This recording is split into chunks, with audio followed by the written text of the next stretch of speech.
Well, a very good afternoon to you, ladies and gentlemen, and welcome to the Royal Court Theatre for the second in a two-part presentation about Morag's experiences living in Papua New Guinea. We already heard the beginning of her story yesterday. To continue this afternoon, please give a very warm welcome to Morag Hucknall. Thanks, Kate. Good afternoon, everyone. I hope, how many of you did not come yesterday? Oh, good, I don't have to repeat the story. Oh, there's one lady. Okay, you have to catch up real quick. Okay, so today I'm going to go into the next part. Yesterday, you remember I've got to get back over here, haven't I? Yesterday, you remember we were flying in to the Southern Highlands, and I showed you the airstrip and Tarry, and that was us moving from Sidor up into the Highlands. Now, this is just the map that sort of shows where Sidor was, or is, and then where we had to go from Sidor up into Tarry and Como. They were the two Southern Highland postings that we had, and so that was a totally different experience, because you're talking about the coastal areas of Papua New Guinea and very flat, except for the mountains behind where John used to patrol, and I'm hopeful that you managed to get to some of his presentations. Unfortunately, he hasn't been able to show all of them on this cruise, but maybe another time. So when we got up into Tarry in the Southern Highlands, this is what it was like.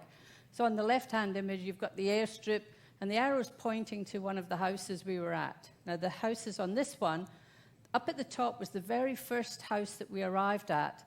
Now, Tarry in the sub-district, it was large. There was about 100 expatriates there, so they had a lot more entertainment than we had down on the coast. And on the day we arrived, they were having the Tarry Ball.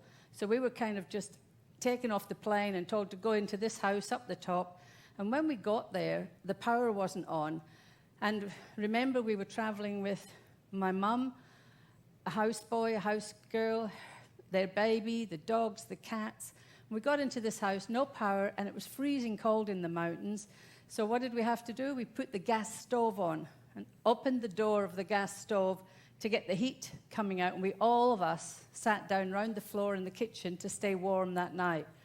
But the next day we went to the ADC and we said to him, look, that house isn't really suitable, there's no power. He went, oh, sorry, we'll move you. And they moved us down into the third arrow at the bottom right-hand corner, much older house. It was a bit of a fibro-style house, and there's a photograph here, a bit old, hadn't been used for some time, wooden floorboards. And when John walked in with these long white socks on, as you do in the tropics, there are lots of little black things ended up on his socks. And it turned out the house was ridden with fleas, so we had to clean it out with kerosene and sawdust and brush it through all the wood. So that was our experience of our next house. The house on the bottom, I'll come back to that when we ended up flying back into Tarry on our second contract, and that was the house, and it was a much better one with the verandas. And in the Highlands, you tended to have aga wood burners, the burning stoves, and we were able to learn how to make bread and, settle into a much more comfortable lifestyle in the Highlands. And yesterday I mentioned about booking, ordering your goods ahead of time, and you'd come in by ship. Well, in the Highlands, all of the expatriates would have to get together and put their orders in for their bulk groceries, and that would come in by plane every couple of weeks. You didn't have to wait quite as long. But it meant the fresh items would come weekly, and your bulk would still come maybe every month or so. And it would bring in sewing materials if you'd ordered them from Mount Hagen or Goroko or somewhere like that, or Mendi. And often my mum and I would fly in to there just to do some shopping. I remember once John drove down. There wasn't any roads where we were up here in those days, but you could go into Mendi, you could drive down the highway to Lai, and he often went shopping down there for us. And all of the expatriate women would give him a huge, long shopping list, to buy the 1970s orange crock pots and frying pans that were all in fashion at the time. And they were bright orange, I think, was the colour of the time. But that was a good way of cooking when you had power. Again, we were stocking the pantry because we had to cater for additional people staying. There was a lot of government officials who would come in, agricultural officers, mining people, health officials, education. And there was no hotel or anything for these people to stay at, so we were expected to put them up and cook and clean and look after them. Sometimes they'd be there for only a few nights. Other times they were much longer. And so we had to make sure what was in our pantry, not only catering for guests, but also if John was going to be called away on patrol at the last minute. And that often happened.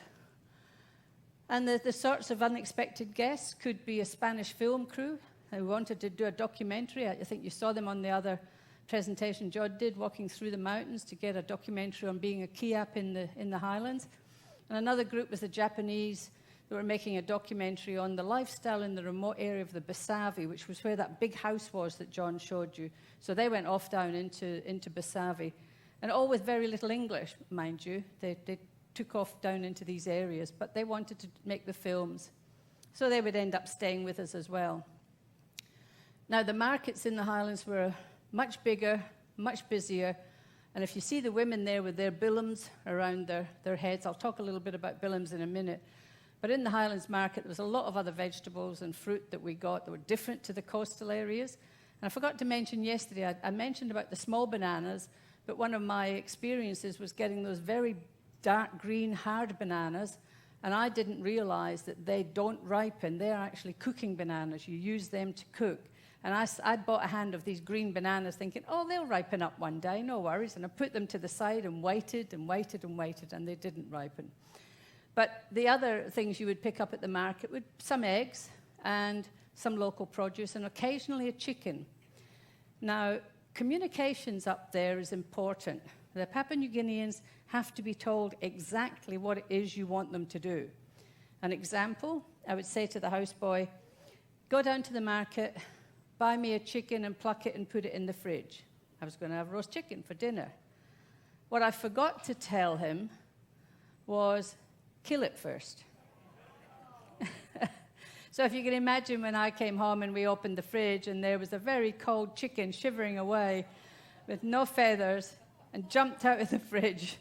And so you've got to be extremely careful when you're asking them to do anything.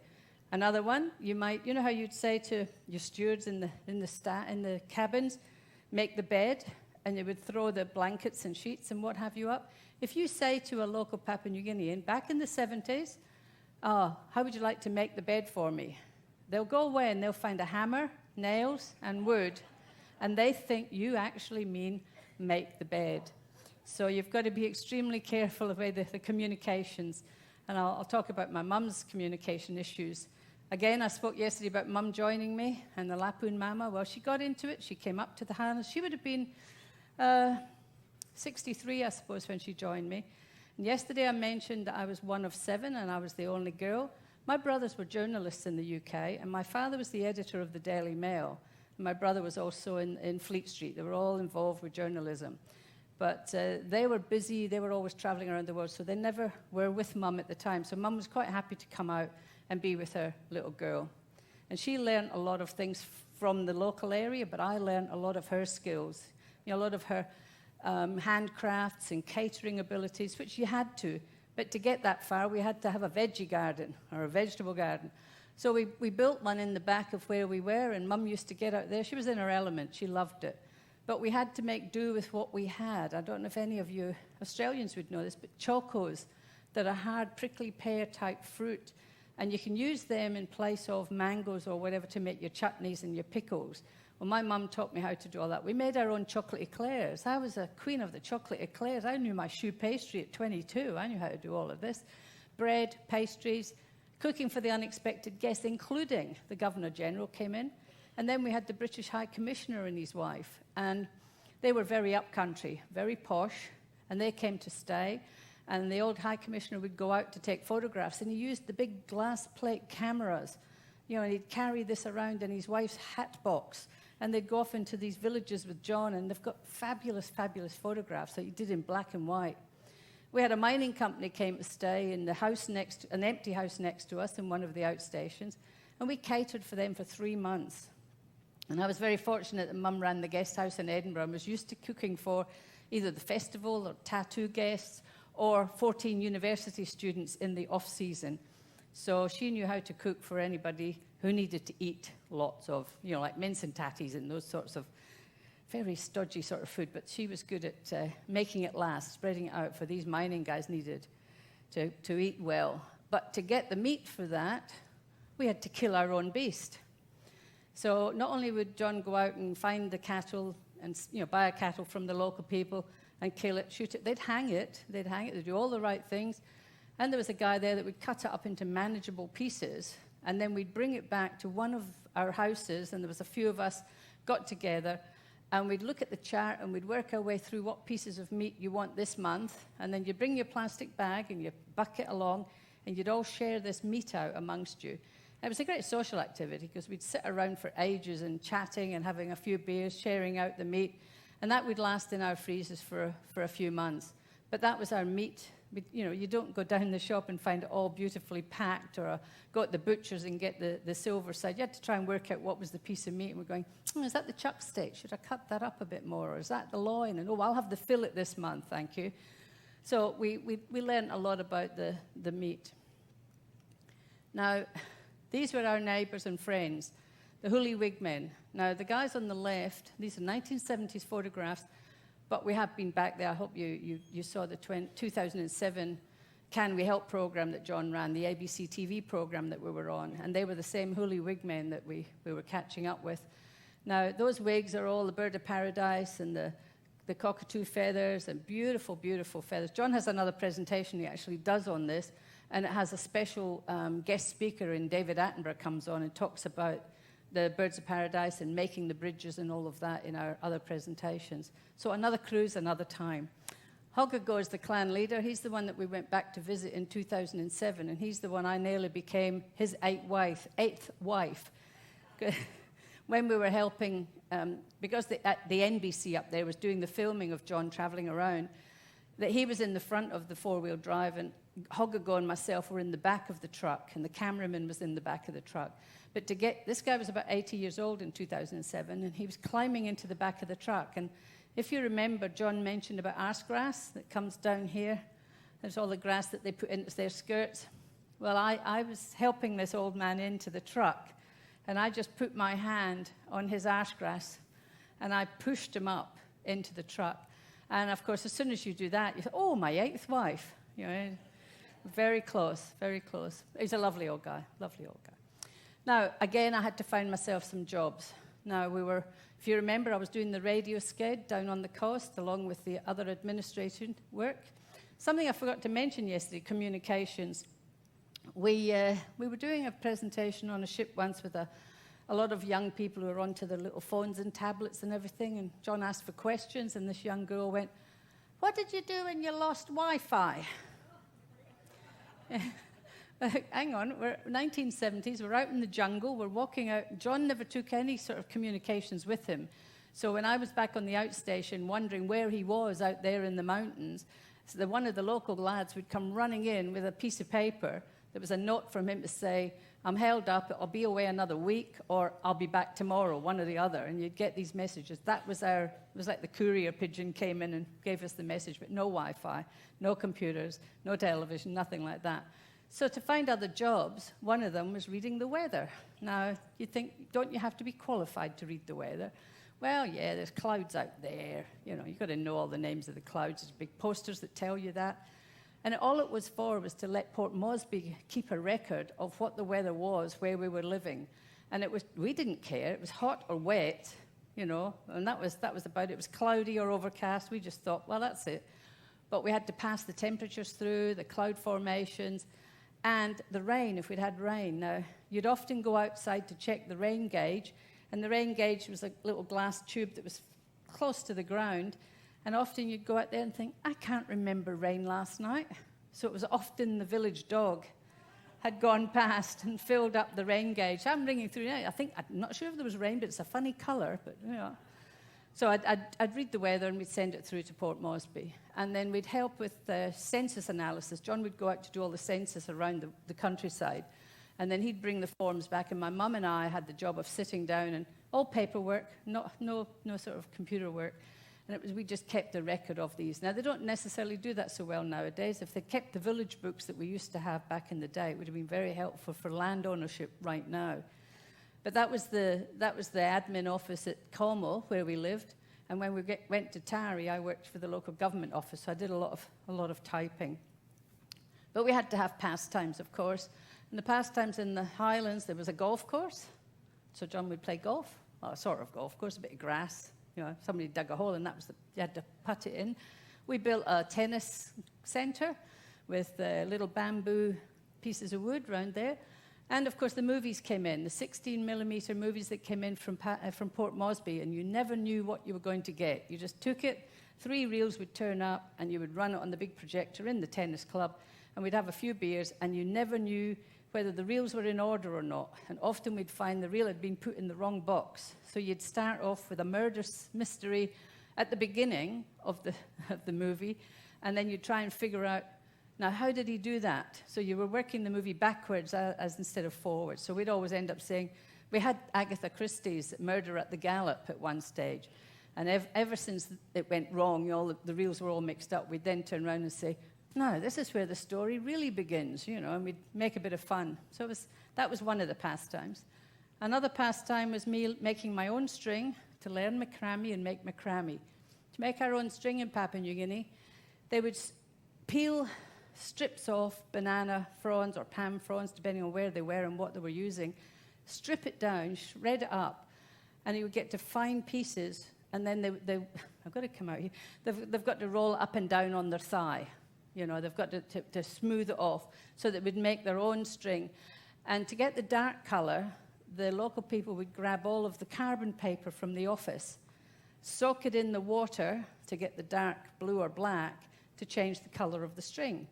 Now, some of the older guys who were losing their hair and they wanted to keep the tops of their head black would take that same colouring and put it across the top of their heads. And that was a bit like the early Grecian 2000, It was quite interesting to watch them doing that. And I remember string pictures were popular back in the 70s. You'd put all the nails in the boards and you'd make pictures.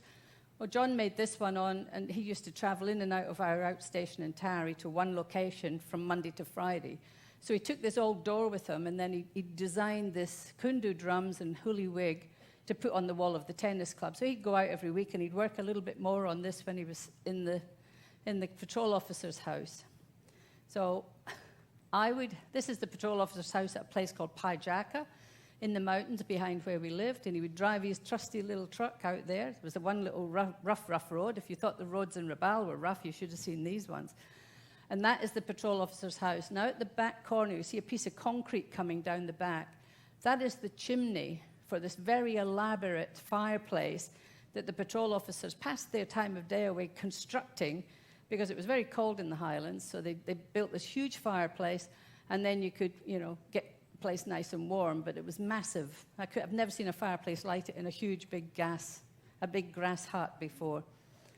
Now, we were out at Paijaka to open a netball court, so we were getting the entertainment with some of these guys who never performed back out there again since then. If you ask them now if they'd seen these sorts of outfits, they would say, no, I haven't seen those in the recent years. But no, it was good fun. It was a community centre that was being opened. We were trying to introduce some new things, and this young lady was down on the right here. She was the community officer, and she wanted a netball court so she could teach the young women netball, give them a bit of exercise.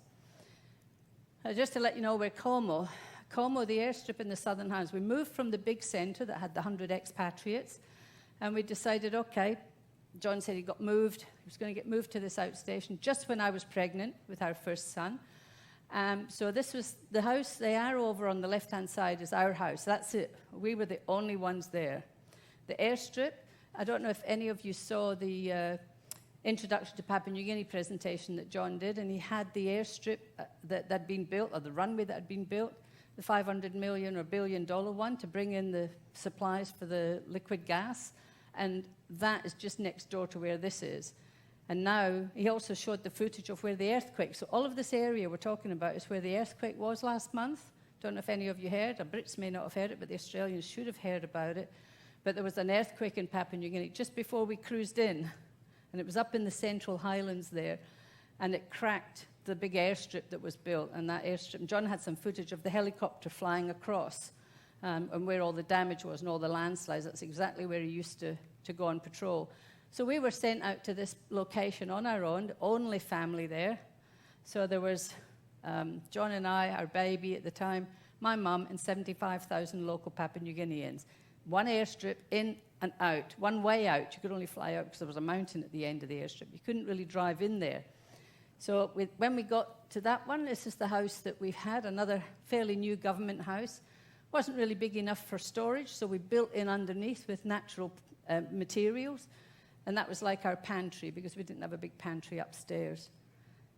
The hot water service in the Highlands, a little bit more rustic than on the coast. 44-gallon drum on top of a fire, and the houseboy would get up and light the fire every morning, fill up the 44-gallon drum, yell out that he was going to pump the hot water into the header tank above the house. Because on the coast, the header tank water would get hot enough with the sun, so you didn't have to worry about it. But up in the Highlands, you had to get this hot water. So he'd hand pump the water up in to the header tank, and you'd dive into the shower, and that was it. And then he'd let you know when the next lot of water was ready to go up. Now, as I said, I was pregnant at the time. Now, when I had to go and have our baby, most expatriate women would tend to go into Mount Hagen or fly back to Australia to have their babies, and then they'd stay away for 2 or 3 months and then go back up to Papua New Guinea. I chose to stay there because I had my mum with me. I wasn't having any complications. It's the first baby I didn't even know. I was reading the book thinking, oh yeah, this is fine, I know all this. And I had to go into Mendi. Now, Mendi had a new hospital with 2 little, they were a bit like motel rooms, really. So John was able to stay with us. But they thought I needed to go in 1 month earlier, and they tried to induce me, and that didn't work. But eventually, when I got in, this is the baby. There's John in the bed with little Craig. One thing we found was that we had a volunteer French-Canadian doctor who was studying tropical diseases, and he'd never delivered a baby before. So we had to let him know. And my mum was on one side, John was on the other side, and I'm telling the doctor, I think this baby's coming now. And yeah, so there. And the nurse hadn't really been doing a lot of midwife duties, and especially not to expatriate women. So when I turned up with my little suitcase of all his clothes and everything that you normally have for 3 days in the hospital, she thought, this is the baby's clothes, so she put everything on him for me to take him home. So he looked like Mitchell and X-Man. He was only a little baby, but he came out looking like this. We had no disposable nappies, nothing like that. It was all toweling nappies in those days. So we learned to live with that. But then, of course, comes the weigh-in. We got to weigh in every month or whatever. The midwife would fly out to Como, and the scale that's there is like an old butcher's hook that used to hang up, where you'd hang one of those billums that I showed you before on the butcher's hook, put the baby in there, and then the scale would sort of go like this. And as long as it moved away from where it was the month before, he'd put some weight on, so no problems. Didn't have to worry about it. Not like if you're at the clinic nowadays, they would be writing down every single little bit of ounces or whatever. But no, that was the way he was weighed. And he was fun. And the women would weigh their pigs in those billums as well, because they were precious, the pigs. They're the sorts of billums with the babies in them, all handmade, but not the babies, the billums. And the billums, we learned how to make those. That's the women, there's no women's lib there, that's the women carrying their firewood in the billums. So there's a bit of a story there about the cultural icon of a billum. And so I hope if you were in Rabaul, or when you were in Rabaul, you may have seen the string bags, and that you may have bought one of those, because the women make them and the money goes back to the women. Now, another communication story, my mum was very much into gardening, and she would make rockeries in the UK. Instead, she started to make wooderies. And we found out later that a woodery in Japan, using dead trees, is called a wabi-sabi garden, which is very special in their Japanese culture. So I was really pleased that my mum was introducing a new gardening style. But the young garden boys thought she was just a little bit loopy. She was planting these dead trees and nothing was going to happen to them. So they used to go to John and say, I don't think Lapun Mama knows what she's doing. And he would say, just let them do it, let them carry on, they'll be fine. And they did. And then this beautiful garden appeared. I don't have a latest photograph, but she had lovely flowers and everything in there. Our Independence Day, 1975, John decided to run a competition to get everyone revved up, and he said anyone that can bring the biggest snake will win the 5 kina, and then he went on patrol. And these people would turn up at the door, knock, knock, knock, Mrs., I've got a snake, and I'd have to measure it, and I'd have to write down the measurements, and then if I'd take the name, and then they just threw the snake away, so the snake would end up in my garden. And then the big snake that's there in the picture, that was the longest one. Luckily, it was a bit dazed. It'd been carried around in the metal box for a long time, so it was a little bit dazed. So I don't know why, but I started skipping over it. The old ladies at the top, they loved it. We filled it up with hot rocks to cook the meat, and the meat was very soft and succulent. It was good food for them because they had no teeth.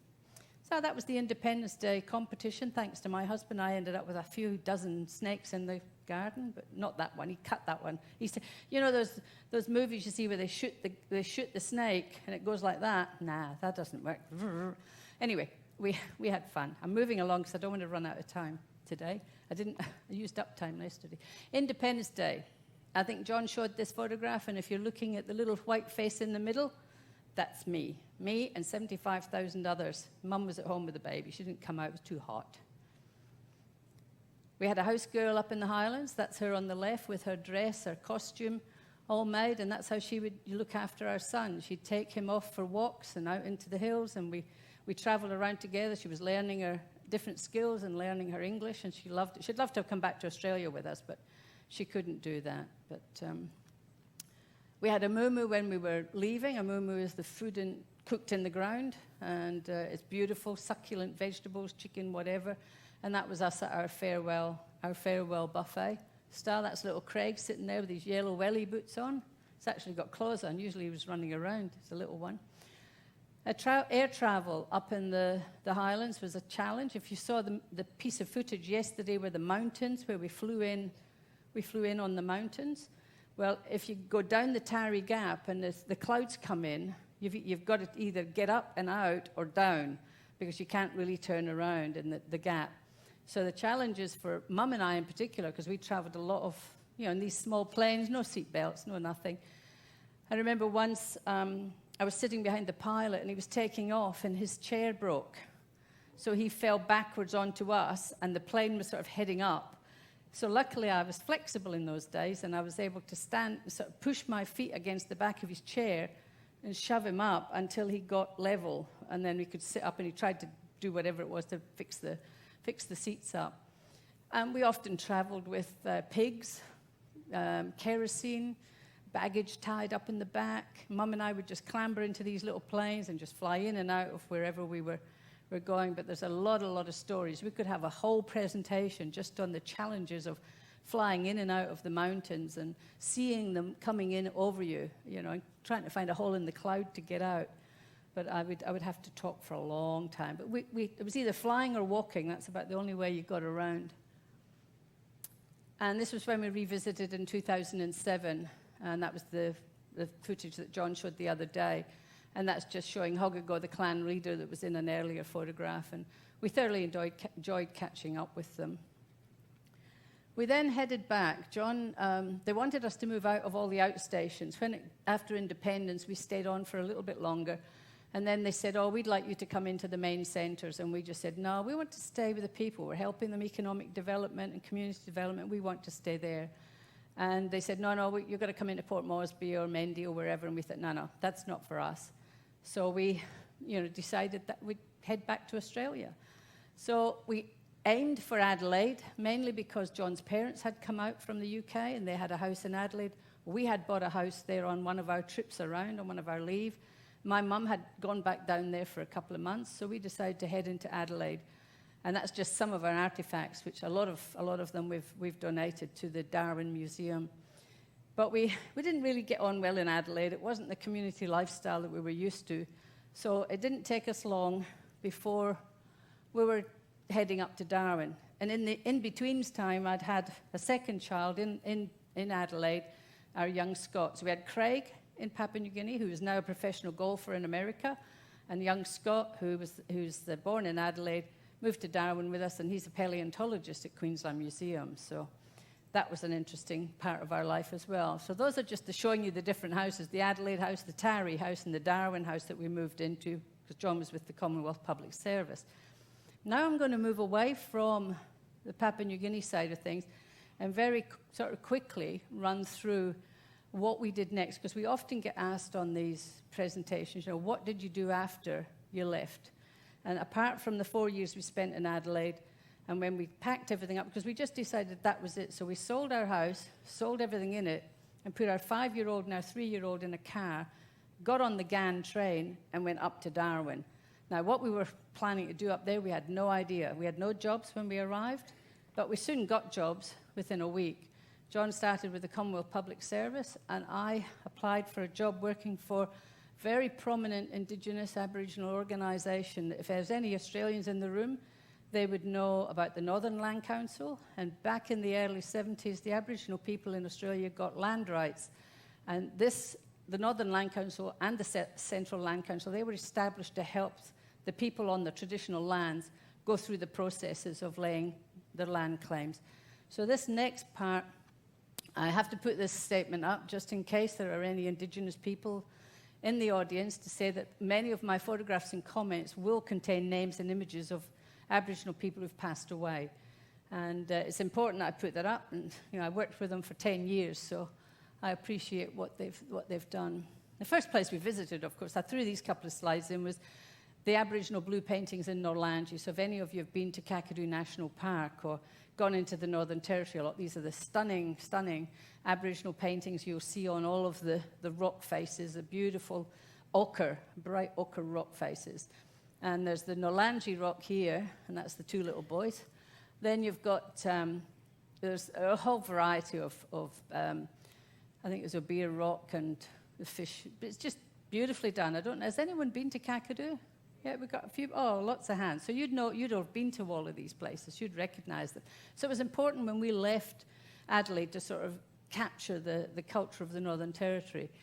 And there was just the Beer Rock and then the Barunga Cultural Festival, because I got very much involved with a lot of the Aboriginal people. And then this is the Northern Land Council. Now, these are the members. These are the people I worked with, and they're all landowners of the traditional lands in the Northern Territory.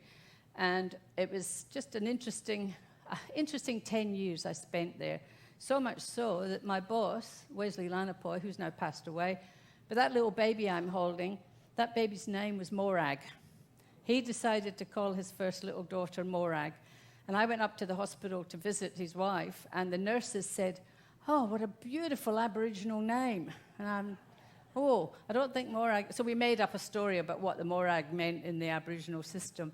He's from Elcho Island, and anybody from Perthshire in Scotland, there's a castle in Perthshire called Elcho Castle. It's a bit of a ruin now, but I was born in Perth, Scotland. And when I came back to work at Wesley, I'd been on holiday, we'd found this castle, so I came back with a postcard of Elcho Castle. And because we had a bit of a sense of humour with these guys, and they were all putting claims on their land, and he was from Elcho Island, I walked in with my postcard from Elcho Castle, and I said, "Hang on a minute, I think Elcho Castle was here before your Elcho Island, so I'm going to lay a claim on Elcho Island." So we had a bit of a running joke that I was going to take over Elcho Island in the Northern Territory. These are my other, Gullaroy on the left and John Akit on the right, and many of you may have heard those names. A lot of people might have heard of the Unipingu family, and he was a very staunch leader in his community in northeast Arnhem Land, so much so that his father was involved with the early land rights. Gullaroy was given an AM, and this picture on the right-hand side, he chose to have his AM pinned to his dilly bag, and the administrator had to think, where am I going to put this badge? Because normally you're going to have your suit on and you would pin it on your lapel. So we had to pin it. If you look on his little dilly bag, you'll see the AM badge medal pinned on there. He was then made an honorary doctorate in Melbourne University for his work with Indigenous rights. He had a history of involvement. The family got involved with us so much, and we got involved with his family so much that his sister bestowed the Aboriginal names on our boys. And that was so a proud moment for us and the boys. They used those names occasionally. Our younger son was writing the foreword when he was doing paleontology. He wrote a foreword and he used his Aboriginal name in it because it was an Aboriginal book. And they're the names that they were given, Burkarupa and Luitpoy. And because of that, they got to attend a ceremony. Now, crocodile was their totem. And this crocodile died on the same day as Gullaroy's father had died, so the Darwin Museum brought the crocodile back to the community, and then our boys were given the opportunity to go to the ceremony. But because it was a morning ceremony, they had to get covered in white clay. So white on white doesn't really go very far. So it melted on them. And that's John's father actually had the opportunity to be there as well with a bark painting that was handed over. But to be part of that ceremony was just amazing. And this was just continuation of the ceremony, bringing the crocodile back, looking at the guys playing the didgeridoo and the clapsticks. Now, because of our Scottish background, we're very much involved with cross-cultural connections. And in the Northern Territory, we started up the Scottish Club, Scottish dancing. This guy on the Aboriginal guys on there, if any of the Australians know Yotha Yindi, the guy on the left was the lead singer of Yotha Yindi. Now, we knew them from when they all lived in the northeast Arnhem Land. And the young guy next to our son was Galloroy's son. We're dressed up in our tartan, we're doing our Scottish dancing, and that's because we got so involved with these cultural things that we also became professional fundraisers to raise funds for many of the communities within the Northern Territory. And so we'd put on a Highland Ball in Darwin for 10 years in the 1980s. So if anyone here was in Darwin on the 1980s, they may recall a Highland Ball, a black tie event in the heat of Darwin being held in a shopping centre, a Casuarina shopping centre. So we had debutantes and we had pipe bands and a visiting Army, Navy or Air Force band. And we always tried to mingle all of these things together. And because of our Scottish influence with them, we were able to explain about the Scottish law, the Lord Lion King of Arms, or if you're a crown law of design for coats of arms for Scottish people. Well, the Aboriginals have got very similar designs in their paintings. And when that design was once used when it shouldn't have been used, our legal people at the Northern Land Council referred to the Crown Law of Scotland to actually defend the case. And they won it because of the research that we were able to do going back. Now, when we came down to Queensland, we left to follow our children down into Queensland to go to school, and we continued our Scottish influences. I was working for a charity, and I decided to run a Grand Highland Charity Ball in Brisbane in 2010 and 2011 for the Endeavour Foundation. And we had the Queensland Police Pipes and Drums playing, we had the Army Reserves playing, we had the 4 of the 10 tenors, so it was called Tenorissimo, and I believe 3 of them were on the ship between Sydney and Brisbane. I wish I'd been there to see David. And we put this whole ball on. And it's always been our desire to have, because bagpipe playing is circular breathing, bagpipes and didgeridoo is circular breathing. And we've done it once before with another piper, so we decided that we would bring William Barton, a virtuoso didgeridoo player and a classical guitarist, travels the world playing. He was in Berlin, and he agreed to fly back to join our event, and he would play with the pipe major of the Queensland Police Pipes and Drums. And this is what happened. We always do a welcome to country in Australia for the Aboriginal people, for their land.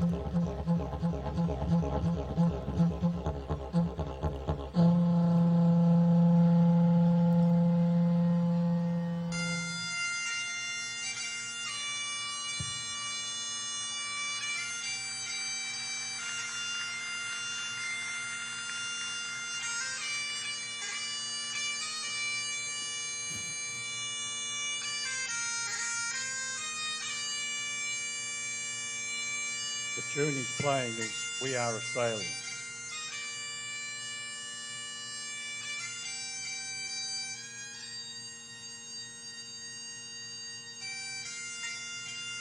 And they hadn't had time to practice. They just met and played it.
And we always we've always done this cross-cultural involvement, and that has been done a couple of times. And it was a huge event we held in Brisbane for the Endeavour Foundation, and we had like a mini market at the back where we had the malt whiskey and the haggis and everything. It was just fabulous. So we did it a couple of years for them, but we do it to raise money for the different community groups. I think I got John back up because I think we should just say this is our last presentation before we get off the ship in Osaka. And we hope that you've enjoyed the presentations as much as we have. It's just unfortunate we haven't been able to show you some of the additional ones that we have, but you can only fit so many in, and we only have 45 minutes. And actually, I've finished early again. Gee, way. We'd both like to thank the entertainment and the production teams. Thanks, guys, you've been great. And wherever the entertainment people are in their office, say thanks to them. And it's been great to come on Cunard for the first time, and hopefully we'll be able to come back. And that's all up to you guys. You have to let them know whether you enjoyed our presentations or would like to hear more. As the captain said in her question and answer session with Joe, they rely a lot on feedback from passengers. We rely a lot on feedback from passengers as well. So we like constructive criticism. We've already been working on amendments. So, and one thing we're thinking about is our young son, the paleontologist. He was Young Australian of the Year, and we're thinking, we'll get him to talk next time because he was the paleontologist, and he's done 3D imaging and all sorts of things. And the golfer could be on a ship, so the whole family could be traveling. Really, that might be the only way I'll ever get them together, because our son in America is there with our 3 grandsons, and we don't see them very much. And Scott's in Queensland, but he's always out on field trips and traveling everywhere. But anyway, we hope you've enjoyed us. thank you very much, ladies and gentlemen.